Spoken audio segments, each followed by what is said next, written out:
इस साल का ब्लूप्रिंट ला रहा हूँ, है ना। अ, तो इसमें चांसेस हैं ज्यादा कुछ चेंज नहीं होना। 22-23 का यार ये, 23-24 था ना। 2 मिनट। हाँ, जब तक एक चीज और, जो बच्चे मीटिंग मिस हो जाती है या हम देख नहीं पाते हैं क्लास, तो मेरा एक चैनल है अंकुर एस कलाम के नाम से ही यूट्यूब पर। मैं डेली की वीडियोस ऑनलाइन क्लासेस के सब्जेक्ट और चैप्टर सहित उस पर अपलोड किया करूँगा। तो मेरा प्लान ऐसा है अभी के लिए कि मैं चाहता हूँ, क्योंकि मैथ्स की भी कई बच्चों को दिक्कत है, तो साइंस सोशल साइंस तो चलेगा। सोशल साइंस में मैं वीक में ना करके मैं टाइम टेबल डिस्कस कर रहा हूँ। मेरा ऐसा मकसद है पढ़ाने का। बाकी जैसा हो पाता है वो आगे ही पता चलेगा, क्योंकि बहुत सारे चेंजेस आएंगे अभी। लेकिन मेरा मकसद है अभी, मैं सोशल साइंस वीक में केवल 2 दिन रखूं, जिसमें से 2 दिन जो रहें वो, स्क्रीन पर आपको अंक योजना दिख रही होगी, हाँ। सोशल साइंस के 2 दिन जो रखूं मैं संडे को एक लेंथी क्लास लूं, एक 2 घंटे की, 2 घंटे की, लगभग 2-2.5 घंटे की, जिसमें मैं सारे चैप्टर जो है हर संडे को लेंथी क्लास लेके सोशल साइंस कवर करूँ, और वीक में एक आध दिन और ले लूँ सोशल साइंस। साथ ही साथ मैथ्स और साइंस दोनों को साथ में चलने दूं। मेरी प्लानिंग ऐसी है। तो साइंस तो मैं जिस तरह से जूम पे पढ़ा रहा हूँ इसी तरह से कंटिन्यू चलेगी। लेकिन मैथ्स के लिए मेरा प्लान है कि मैं यूट्यूब पर मेरे चैनल पर लाइव पढ़ा दूं, ताकि वो वीडियो तुरंत अपलोड भी हो जाए वहीं के वहीं, मुझे ज़्यादा मेहनत ना करना पड़े। अभी यहाँ पर 2 पार्ट में होगी। सबसे दिक्कत बड़ी बात यही है कि हर दिन 2 वीडियो बनेगी जूम ऐप पर, 40-40 मिनट की, है ना। और अगर मैथ्स में यूट्यूब पर लाइव आके मैं करता हूँ तो मैं कंटिन्यूटी में पढ़ा पाऊंगा, और बोर्ड पर मैं खुद ही टाइप करूंगा, तो उसमें यहाँ पर माउस चलाने में दिक्कत होती है मैथ्स में, है ना।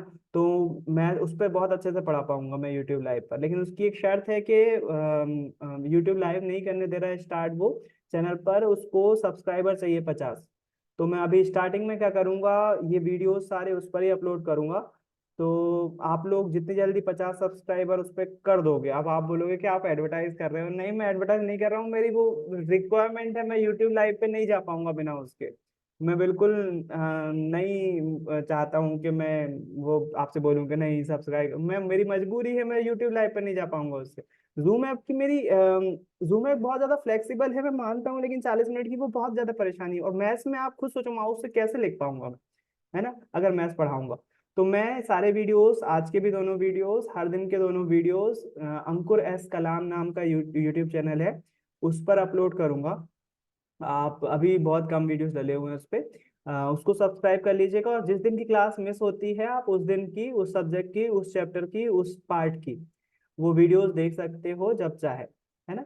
और अगर आपको जैसे मैं वीडियो अपलोड करना भूल गया, या घर पर हूँ, लैपटॉप नहीं है, टैबलेट से पढ़ाया है मैंने, और कई बार ऐसा होगा मैं मोबाइल या टैबलेट से पढ़ाऊंगा तो वो मीटिंग रिकॉर्ड नहीं हो पाएगी, है ना।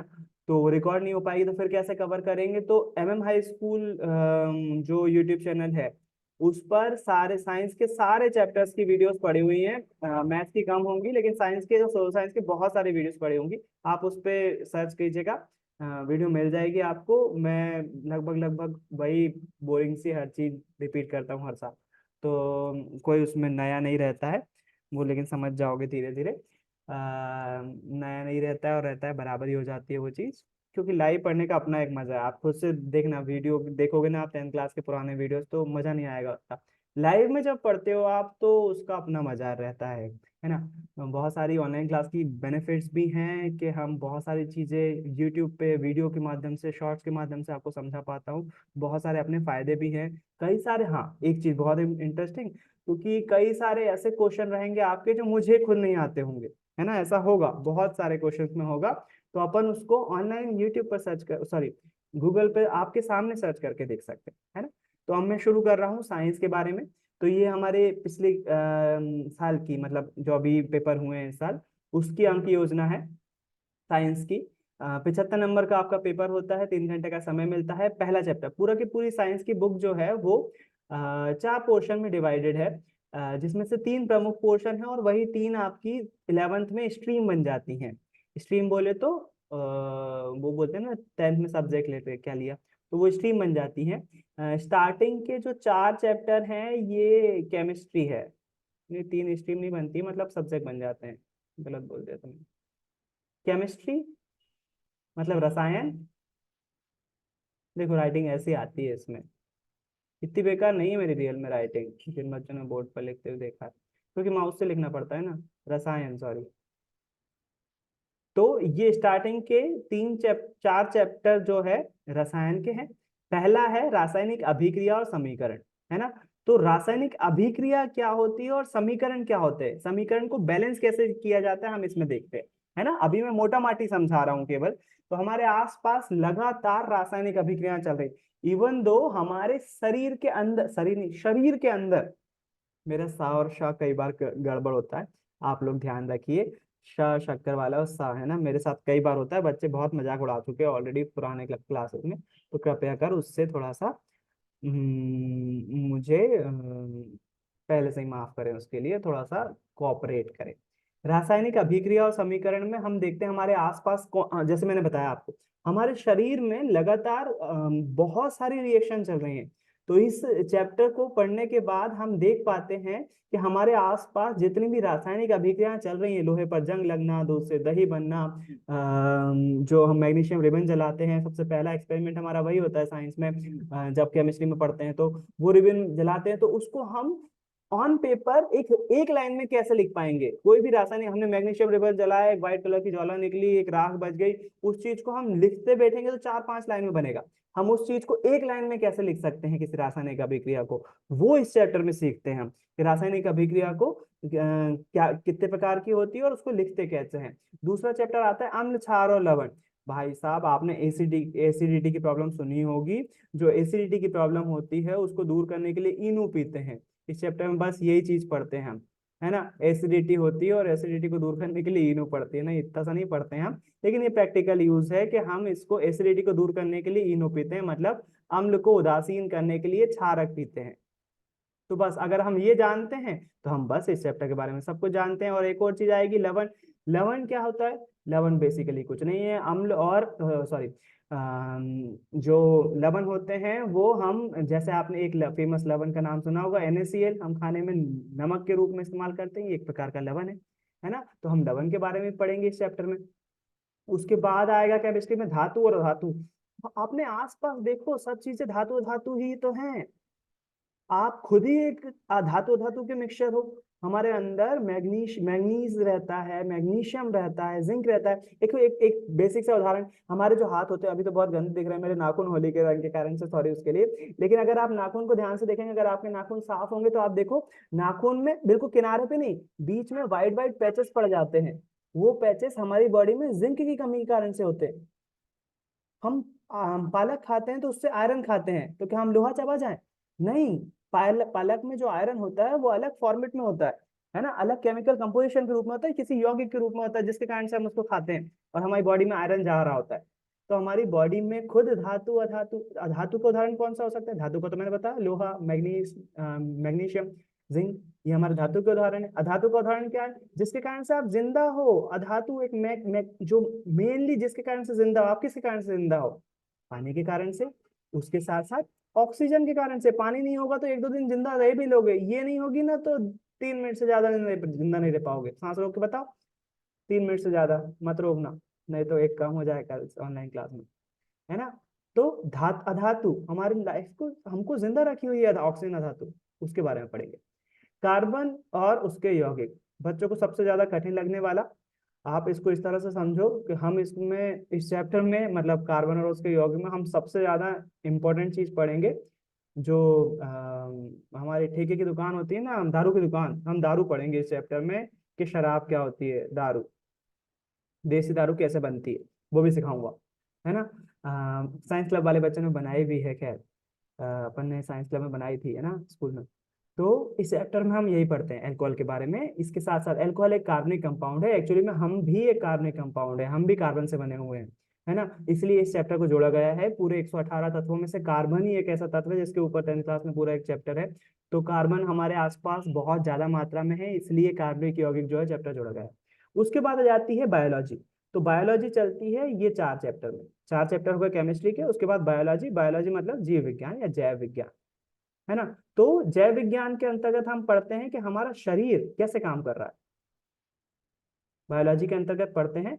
बायोलॉजी आपको सिखा देगी, जब हम खाना खाते हैं तो हम, अभी तो हम क्या करते, ठूसते हैं बस, जो अच्छा लगा। हमको मीठा अच्छा लग रहा है तो हम मीठा ठूस रहे हैं, हमको नमकीन अच्छा लग रहा है, हमको पापड़ अच्छे लग रहे हैं, हमको फ्राइड चीज अच्छी लग रही है तो हम ठूस रहे हैं। इस चैप्टर को पढ़ने के बाद आप उस चीज को महसूस कर पाओगे कि आपने पोंगा चबाया, पोंगा मतलब फिंगर्स चबाया, फ्राइस अगर आपने दांत में रख के चबाए, उसके बाद आपके मुंह के बाद वो कहाँ कहाँ जा रहा है शरीर में, आप उस चीज को महसूस कर पाओगे। मैं कोशिश करूंगा आपके शरीर की रियल चीजें, कई बच्चे को देखने से मना कर दूंगा वो चीजें, आपका पेट रियल में कैसा दिखाई देता है। जो बच्चे पोस्टमार्टम के वीडियो देखते हैं ना, कई वीडियोस ऐसे भी हैं जिसमें बच्चों के एजुकेशन के तौर पर उन्होंने उन अंगों को जो है रबर से बनाया है, या फिर उन अंगों को सुखा दिया है जिसके कारण से वो पेट देख सके। तो हम कोशिश करेंगे फेफड़े देखने की, हार्ट देखने की, कि रियल में कैसे दिखते हैं। हम देखो किसी का मर्डर करके पेट खोल के देख तो नहीं सकते, बता तेरे पेट में क्या है, देखें तो खोल के, ऐसा नहीं कर सकते ना। लेकिन यूट्यूब का फायदा उठाएंगे ना, ऑनलाइन देखेंगे हमारा पेट रियल में, जो बोलते हैं ना पेट दुख रहा तो बच्चे बीच में उठाते हैं, एक्चुअली में पेट हमारा साइड में होता है, वो 10th क्लास में आके पता चलेगा। तो 10th क्लास में बायोलॉजी में हम ये सीखते हैं कि हमारी बॉडी में क्या चल रहा है, कैसे चल रहा है।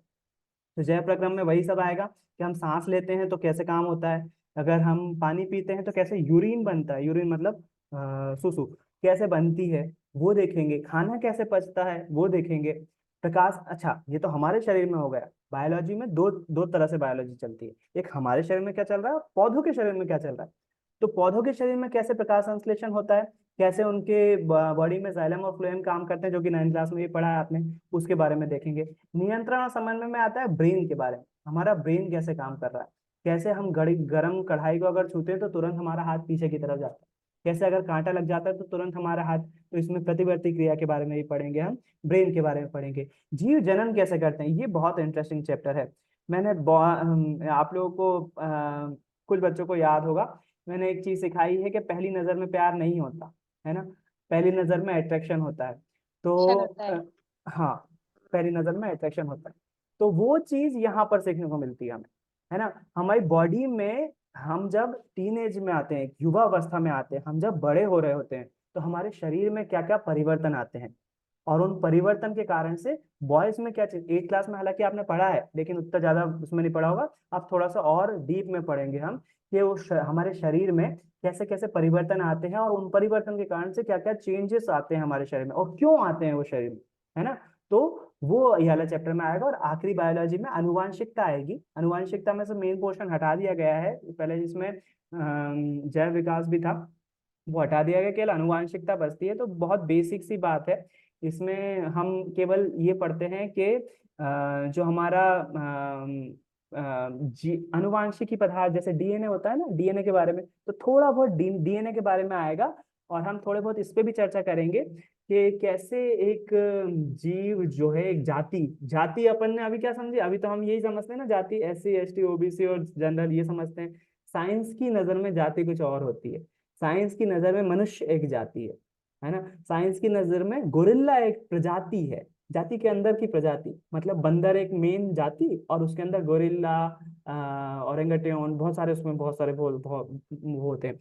तो उसमें प्रजाति, जाति और प्रजाति में, तो अनुवांशिकता में हम वो पढ़ते हैं, है ना, कैसे स्पीसीज, जाति जो है वो हमारे उसमें आती है और अस्तित्व में आती है। उसके बाद हम देखेंगे इसमें हमारी फिजिक्स आएगी, जो कि हम ऑनलाइन क्लास में सबसे पहले स्टार्ट करने वाले हैं, फिजिक्स, है ना।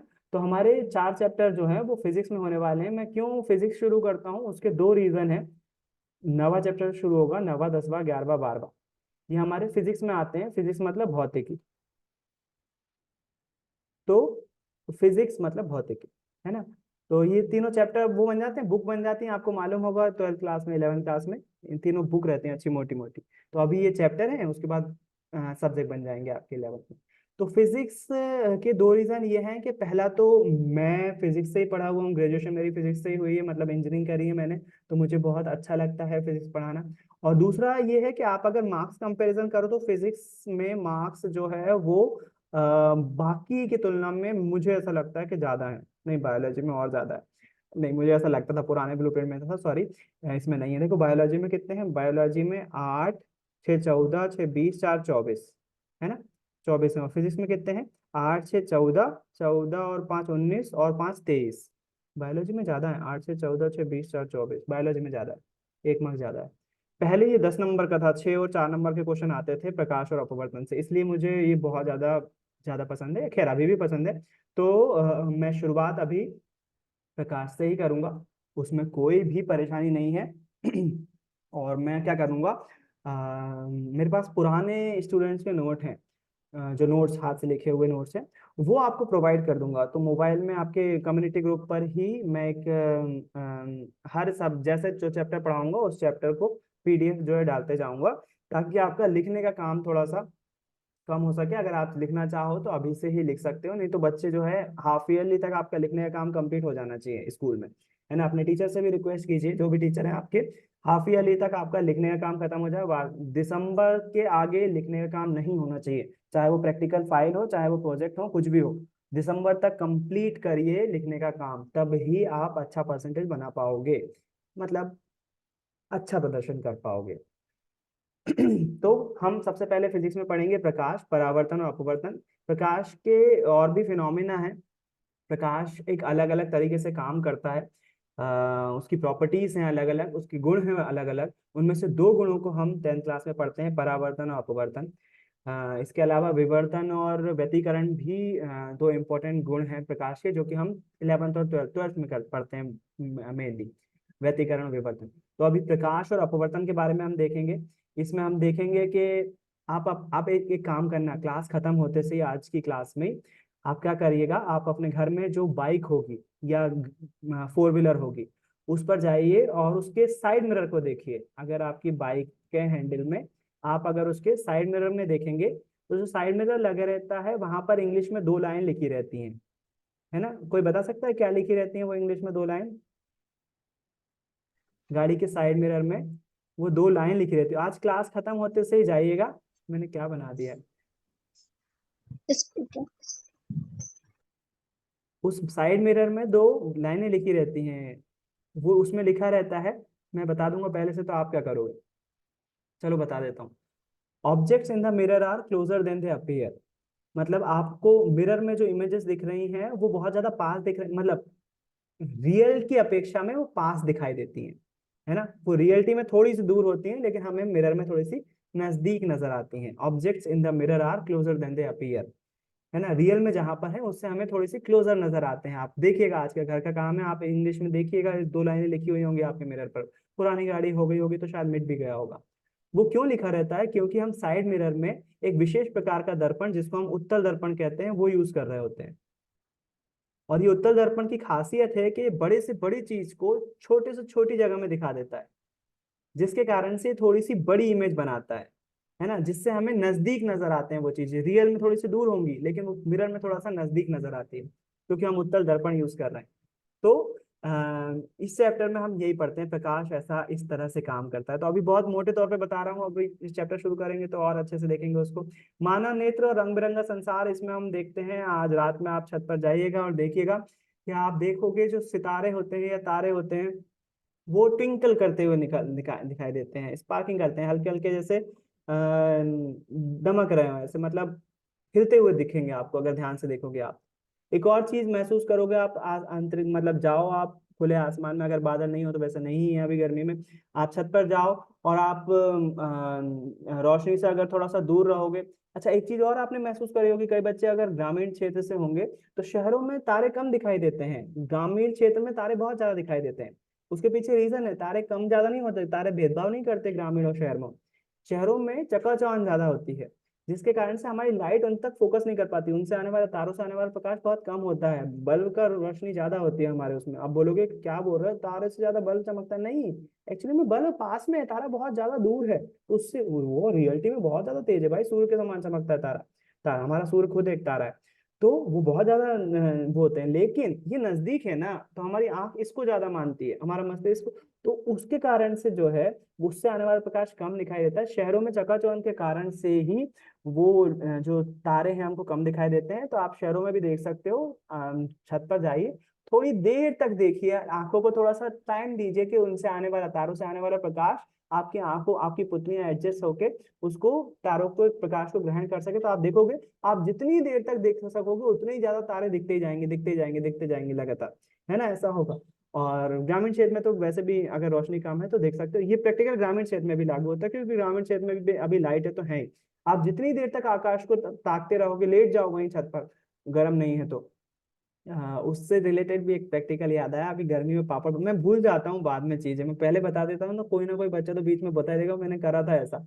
गर्मी में पापड़ बनाते हैं ना अपन, तो मम्मी जब ढाल के पापड़ बनाती हैं, कोई ढाल के मतलब वो ऐसा लिक्विड जैसा रहता है, तो क्या करना है, एक प्रैक्टिकल करके देखना, जब भी मम्मी धूप में डालेंगी वो पापड़ को, तो वो पापड़ गर्म रहता है, जाहिर सी बात है। वो पन्नी पर जैसे ही डाल दें, थोड़ी देर बाद डालने के, गरम गरम डालने के 5-10 मिनट बाद आप देखना, उस पन्नी को थोड़ा सा हटाकर देखना, आप देखोगे जहां पर मम्मी ने गरम गरम वो लेप डाला था पापड़ का, वहां ठंडा न लगेगा आपको, जबकि आजू बाजू गरम रहेगा, उस जगह पर ठंडा ठंडा महसूस होगा, उस, जबकि गरम घोल डाला था पानी पर, है ना। आप करके देखना, उस पन्नी को हटाओगे जब आप, और जमीन टच करके देखोगे, तो आप पाओगे कि वो ठंडी हो गई जमीन, उतनी जगह की जहां पर गरम लेप का पापड़ डाला था पन्नी के ऊपर।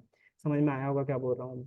तो एक प्रैक्टिकल है, करके देखना, पापड़ बनाते समय, गर्मी का टाइम आ रहा है, अभी हो रहे होंगे बहुत सारी जगह पर, और कोई का आ जाए तो बीच में कभी भी पापड़ बने तो मेरे को रिमाइंड करवा देना, ताकि और बच्चों को भी रिमाइंड जाए, उनको भी देखने को मिले। आज क्लास खत्म होते से ही जैसे ही तारे आए, छत पर जाइए, तो इस चैप्टर में हम यही देखते हैं कि वो तारे ट्विंकल क्यों करते हैं, हल्के हल्के टिमटिमाते हैं, झिलमिलाते हैं, तो वो क्यों दिखाई देते हैं। इसके अलावा एक और चीज देखेंगे हम इस चैप्टर में, कि जो हमारा सूर्य होता है, आप देखो, सूर्य उदय होता है और अस्त होता है, तब हम सूर्य को देख पाते हैं। बाकी दिन के टाइम देख के बता, अंधा ना कर दे तो नाम पलट, मतलब बदल देना। तो दिन के टाइम में सौरदर्शी देख सकते हो आप, बहुत सारे बच्चों ने देखा होगा। सौरदर्शी नहीं देखा है तो टीचर से बोलिए, एमएम वाले बच्चे दिखाएंगे टीचर, बैरागर वाले बच्चों को मैं दिखा दूंगा सौरदर्शी से, आप दिन के टाइम में भी सूरज को देख सकते हो। तो हम सूरज को क्यों उतनी 2-3 मिनट के लिए सुबह देख पा रहे हैं, उतनी 2-3 मिनट के लिए शाम को देख, इसमें हमको पता चलता है कि वास्तविकता में हमें वो सूरज नहीं दिखाई देता है, वो सूरज की परछाई दिखाई देती है। कैसे, वो इस चैप्टर में देखेंगे। विद्युत के बारे में देखेंगे कि वोल्टेज और करंट क्या है, और ओम के बारे में जानेंगे, इसमें ओम क्या है ना। हिंदू धर्म में आप ओम, उसमें देख सकते हो कि ओम एक अक्षर है जिसका हम उच्चारण करते हैं, लेकिन यहाँ पर ओम जो है वोल्टेज और करंट के बारे में संबंध स्थापित करते हैं, तो उसके बारे में देखेंगे हम।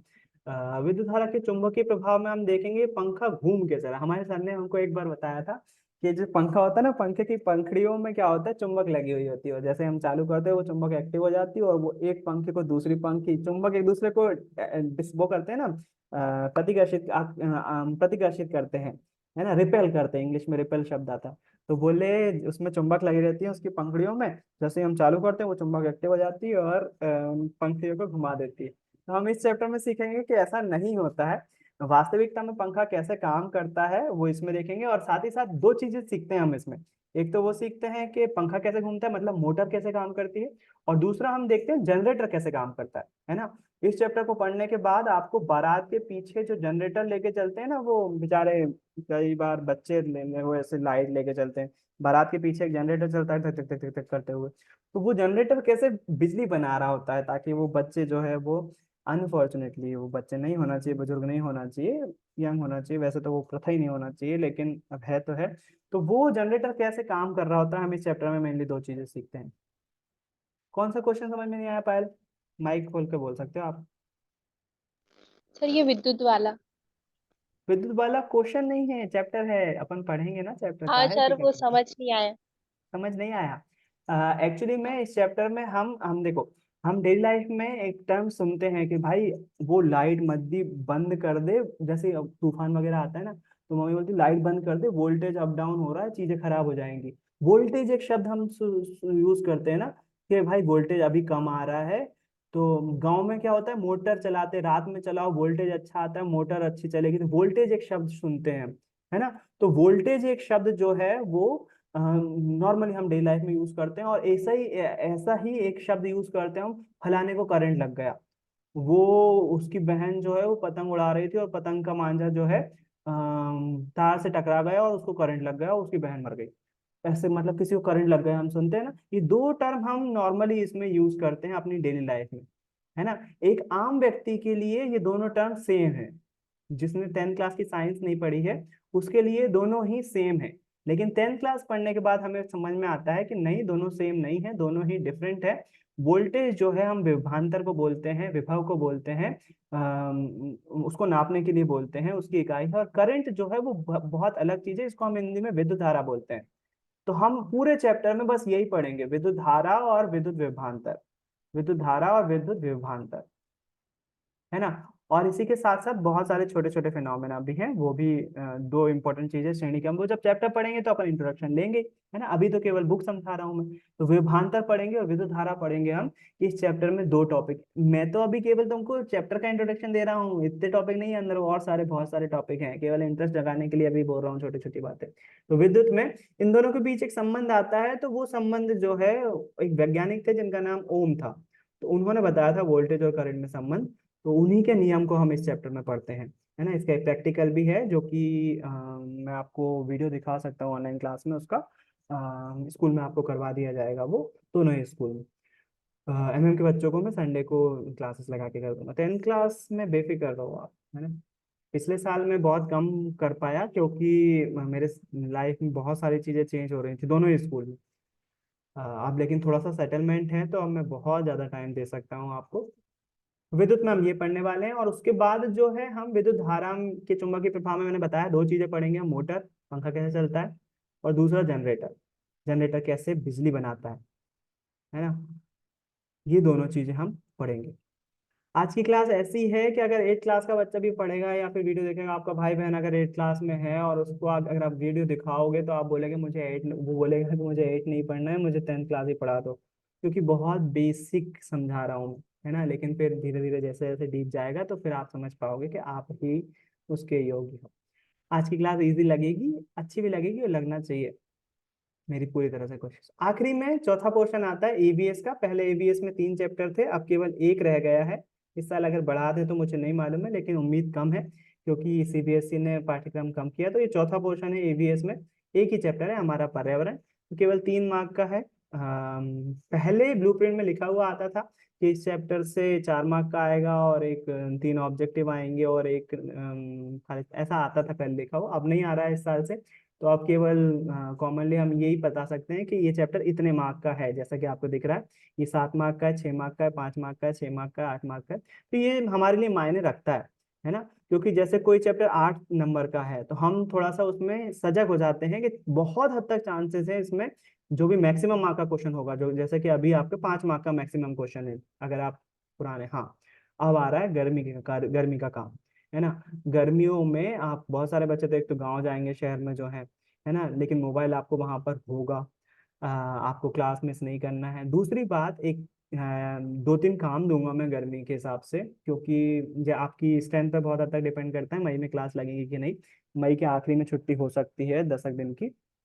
तो उसमें से सबसे पहला काम है, जो इस साल पेपर हुए हैं 6 के 6 पेपर आपके पास होना चाहिए, चाहे वो फिजिकल कॉपी में हो चाहे सॉफ्ट कॉपी में, मोबाइल में PDF ही क्यों ना हो, आपके पास होना चाहिए। आप और उसका सबसे मेन काम है आप उसको पढ़ो, उन पेपर को एक बार रीड कर लो। कुछ समझ में नहीं आएगा क्या आया क्या नहीं आया है, लेकिन फिर भी मैं बोलूंगा पढ़ो। क्यों बोलूंगा पढ़ो? क्योंकि आप जब वो पढ़ते हो और जब स्कूल शुरू हो जाते हैं, आप पढ़ने लगते हो, जैसे ही कोई क्वेश्चन ऐसा आता है जो उस साल आया था, तो आपका दिमाग उस टॉपिक पे सजग हो जा सकता है, ये कहीं सुना हुआ है या पढ़ा हुआ है या पिछले साल आया है शायद ये। तो आपका दिमाग उस टॉपिक के लिए थोड़ा सा ज्यादा अटेंटिव हो जाता है, ज्यादा आप उसको अच्छे से कोशिश करते हो, क्योंकि ये पिछली बार आया तो इम्पोर्टेंट टॉपिक हो जाता है ना। तो केवल एक साल के नहीं, कम से कम बुक जब से चेंज हुई है 2018 से, तो लगभग 3-4 साल के बीच में कोरोना का साल रहा होगा तो एक साल नहीं हुआ होगा पेपर, उसको छोड़ दें तो करीबन 3 साल के पेपर आपको थॉरोली स्टडी कर लेना है, केवल पढ़ लेना है, कुछ याद नहीं करना है उसको, कुछ लिखना नहीं है उस पर, कुछ आंसर ढूंढने की कोशिश नहीं करना है, कुछ नहीं करना है, केवल पढ़ लेना है। मुश्किल से अगर सारे सब्जेक्ट को देखोगे तो अगर एक बार में करने बैठोगे तो 1 घंटे में पूरा पढ़ लोगे, केवल पढ़ना है बस, है ना। तो गर्मियों का काम है ये। आप 5 साल के पेपर कैसे डाउनलोड करोगे, मैं एक लिंक दे देता हूँ, या फिर मैं वो पेपर प्रोवाइड कर दूंगा आपको, जैसा भी होगा कम्युनिटी पर, या कल बता दूंगा मैं उस पेपर को कैसे, जब भी छुट्टी लगने वाली होगी कम्युनिटी चेक करते रहिएगा जब खाली टाइम में काम करेंगे। तो आज के 2 काम दे दिए आपको, गाड़ी के मिरर में देखिए वो उत्तल दर्पण है, क्लोजर देन द अपीयर लिखा हुआ, और साथ ही साथ तारे देखिए, है ना। अब क्लास खत्म नहीं कर रहा हूँ मैं, अभी कंटिन्यू करेंगे, और अगर आप चाहोगे तो एक क्लास और बढ़ाएंगे, मैथ्स की भी इंट्रोडक्शन क्लास ले लेंगे आज, है ना, अगर आपकी इजाजत होगी तो। क्योंकि मैं तो यहाँ पर बंजारों जैसा बैठा हूँ, मेरा खाना घर से मैं लेके आया हूँ आज के लिए केवल, तो उसमें आज की ज़्यादा दिक्कत है नहीं। कल से दिक्कत जाएगी, क्योंकि कल फिर यहाँ बनाना भी पड़ता है ना, तो थोड़ा सा लेट हो जाता है, इसलिए एक ही क्लास ले पाऊंगा, मतलब 40-40 मिनट की दो। तो आज तो पढ़ा सकता हूँ अगर आप लोग चाहोगे तो ये साइंस का इंट्रोडक्शन था। साइंस में हम ये सारे चैप्टर पढ़ने वाले हैं, उनमें ये चीज़ें देखने वाले हैं। अब हम साइंस साइंस में जो है वो मैंने जैसा बताया, नवा चैप्टर जो है स्टार्ट करेंगे। मैं बार बार पुराने चैप्टर बोल सकता हूँ गलती से, क्योंकि मैंने 10वां चैप्टर, पहले 10वां नंबर था ये, अब नवा हो गया है। तो नवा चैप्टर स्टार्ट कर रहे हैं, चैप्टर का नाम है प्रकाश का परावर्तन और अपवर्तन, है ना। थोड़ी सी आंखों को आराम लग जाए इसलिए स्क्रीन थोड़ी सी चेंज करता हूँ, अभी भी मैं लिख ही रहा हूँ। अगला कॉन्सेप्ट है, क्योंकि आज चैप्टर का पहला दिन है, कल भी होगा, क्योंकि आज पूरा नहीं हो पाएगा ये इंट्रोडक्शन। मेरा लैपटॉप जा रहा है मतलब बहुत स्लो चल रहा है। हम्म।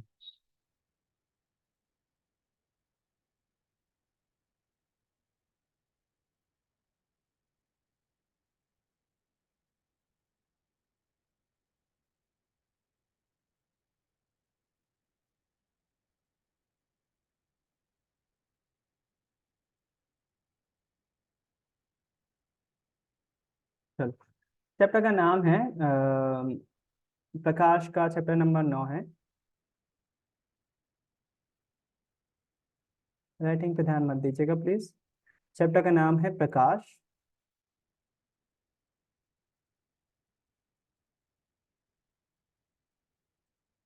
परावर्तन और अपवर्तन। हर एक टॉपिक का मतलब है ना, हर एक लाइन का मतलब है, हर एक शब्द का मतलब है, परावर्तन और अपवर्तन। देखो, सबसे पहले हम बात करते हैं परावर्तन की, कि परावर्तन क्या होता है, सॉरी प्रकाश क्या होता है ना। आप जब भी कोई भी नया चैप्टर स्टार्ट करो ना, सबसे पहले उसके नाम, जो चैप्टर का नाम है ना, सबसे पहले उसी के बारे में आपको किसी से 2 लाइन कहते बनना चाहिए। सबसे पहला वो है बेसिक। किसी भी चैप्टर को स्टार्ट करने से पहले आप टीचर को भी पूछना चाहिए, आप अगर चैप्टर पढ़ लो उसके बाद भी आपसे कोई पूछे कि चैप्टर 9 में क्या पढ़ा है, तो आपको चैप्टर एक्सप्लेन करना आना चाहिए। और कोई भी पूछता है तो सबसे पहले ये बता ना, परावर्तन क्या कहते हैं, किसे कहते हैं, अपवर्तन किसे कहते हैं। इसीलिए चैप्टर का नाम सबसे पहले पता होना चाहिए। तो अपन आज नाम ही डिस्कस करेंगे। सबसे पहले हम बात कर लेते हैं प्रकाश किसे कहते हैं। तो आप नॉर्मली, हम जो जानते हैं प्रकाश के बारे में, वो ये जानते हैं कि भाई जिस कारण से हम देख पा रहे हैं, अगर मैं लाइट बंद कर दूंगा तो यहाँ अंधेरा हो जाएगा, वो प्रकाश है ना। अगर हम दिन के बारे में बात करें तो दिन में हम बाहर देख पा रहे हैं, वो प्रकाश है। रात में हम चंद्रमा की रोशनी में थोड़ा बहुत देख पा रहे हैं, चांदनी में देख पा रहे हैं चंद्रमा की, तो वो प्रकाश है हमारे लिए। अगर अमावस्या की रात है तो चंद्रमा नहीं है, तो हम नहीं देख पा रहे हैं किसी चीज को, तो प्रकाश की अनुपस्थिति में देखा नहीं जा सकता है। और हम प्रकाश की उपस्थिति में देख सकते हैं, सीधी सी बात है ना। हम इतना इतना जानते हैं प्रकाश के बारे में। तो इसी चीज को हम अगर और थोड़ा सा एक्सप्लेन करें, तो हम ये देख सकते हैं कि हमारे पास प्रकाश के कई सारे स्रोत अवेलेबल है ना। प्रकाश के स्रोत अवेलेबल है, स्रोत मतलब इंग्लिश में बोले तो सोर्सेस। हमारे पास प्रकाश के स्रोत अवेलेबल हैं बहुत सारे। और हम अगर ध्यान से देखें तो वो सोर्स जो है, वो स्रोत जो है 2 प्रकार के हैं। एक स्रोत मतलब जिससे हमें प्रकाश मिल रहा है, सोर्स मतलब प्रकाश हमें जिनसे मिल रहा है। तो वो किन किन तरीके से मिल रहा है, हम अगर ध्यान से देखेंगे तो वो 2 तरीके हैं। एक तो हो सकता है वो प्राकृतिक स्रोत है, और दूसरा हो सकता है वो मानव निर्मित स्रोत है, मानव ने बनाया हो, जिसको हम नॉर्मली साइंस में किस नाम से, मानव निर्मित को हम कृत्रिम बोल देते हैं। कृत्रिम मतलब हो जाता है जो मानव ने बनाया है, एक शब्द यूज होता है कृत्रिम। तो आज का एक नया शब्द भी सीख रहा, कोशिश करो हर दिन एक नया शब्द सीखो। मैं हमेशा क्लास की एंडिंग अगर मुझे टाइम मिलेगा तो हमेशा इसी सेंटेंस के साथ करूंगा, कि उम्मीद है आज कुछ नया सीखा होगा, है ना। हमेशा हर दिन कुछ नया सीखो, मेरा हमेशा बच्चों से यही कहना होता है। बिना सीखे कोई दिन नहीं जाना चाहिए, कुछ भी हो। इंसान को पढ़ना हो, बाहर लेन देन से जुड़ा हुआ, सब्जी लेने गए हो, कुछ भी हो, कुछ भी सीखो, एक दिन सीखो बस। हर दिन एक कुछ ना कुछ नया सीखो। आप ज्यादा भी सीख सकते हो लेकिन एक तो कम से कम सीखो। तो प्रकाश के हमारे पास दो स्रोत हैं, प्राकृतिक और कृत्रिम। प्राकृतिक स्रोत के अंतर्गत आते हैं सूर्य, चंद्रमा, ऐसे सोर्स जो प्रकृति ने बनाए। और कोई बता सकता है प्रकाश का ऐसा कोई सोर्स जो प्रकृति ने बनाया हो, सूर्य और चंद्रमा के अलावा, जो प्रकृति ने बनाया हो और हमें रोशनी देता हो? सूर्य और चंद्रमा। और कृत्रिम के अंतर्गत आ जाते हैं बल्ब, लालटेन, इसमें बता पाओगे आप, बल्ब, टॉर्च, है ना, वगैरह वगैरह। वगैरह नहीं, एलियन। क्या कृत्रिम में और क्या लिख सकते हैं? बल्ब, टॉर्च, मोमबत्ती, लालटेन, कंप्यूटर। कंप्यूटर, कंप्यूटर से रोशनी मिलती है, सही। LED bulb. एलईडी बल्ब, हाँ, बल्ब, एलईडी बल्ब, सीएफएल, हाँ। बल्ब में आ गए और ना वो। Mobile phone. मोबाइल फोन, फिर उसके बाद उसकी 10 रुपए टॉर्च वाला मोबाइल टॉर्च फोन की। और 15 रुपए वाला टॉर्च। हाँ। टॉर्च ही तो है वो, कुछ अलग सोचो। हाँ। मोमबत्ती, फिर उसका चिमनी, मशाल, वो दिया, बहुत बढ़िया। चलो दिए ये की तो। कृत्रिम है, बढ़िया। लेकिन प्राकृतिक में नहीं बताया किसी ने, सूर्य और चंद्रमा के अलावा ऐसी चीज जो प्रकृति ने बनाई हो और हमें रोशनी देती हो। तारे साथ होता है। तारे, हाँ, तारे रोशनी तो नहीं देते हैं लेकिन पेड़ पौधे सूर्य एक भैया। तारा। फिर भी। पेड़ पौधे रोशनी देंगे? कौन महान है पेड़ पौधे बोल रहा है? पेड़ मैंने नहीं पौधे बोला। रोशनी, बहुत बढ़िया। चलो, एक एक और चीज है जो प्रकृति ने बनाई हुई है, आप में से बहुत कम बच्चों ने देखी होगी, जुगनू। जुगनू जो है वो एक प्रकार का कीड़ा होता है और वो चमकता है रात में। जुगनू एक प्राकृतिक स्रोत है ना, प्रकाश का एक प्राकृतिक स्रोत है जुगनू, है ना। कई लोग गांव में ऐसा करते थे, जुगनू पकड़ पकड़ कर कांच की शीशी में भर लेते हैं और उसको लाइट के, तो इतनी ज्यादा लाइट नहीं चमकती है खैर उसमें, जितने तारे चमकते हैं। ऐसे नहीं है कि बहुत ज्यादा चमकीला दिखेगा या टॉर्च जैसा काम करेगा वो, ऐसा नहीं है, लेकिन जुगनू एक प्राकृतिक स्रोत हो सकता है लाइट का। तो हम प्रकाश के बारे में अब ये जानते हैं कि हमारे आसपास जो भी प्रकाश है वो हमें दो प्रकार के स्रोतों से मिलता है, प्राकृतिक और कृत्रिम। अब ये बताओ, फिर से ज्वाइन करना है क्या 10 मिनट बाद? 1 मिनट बचा है क्योंकि, हाँ सर, करना है।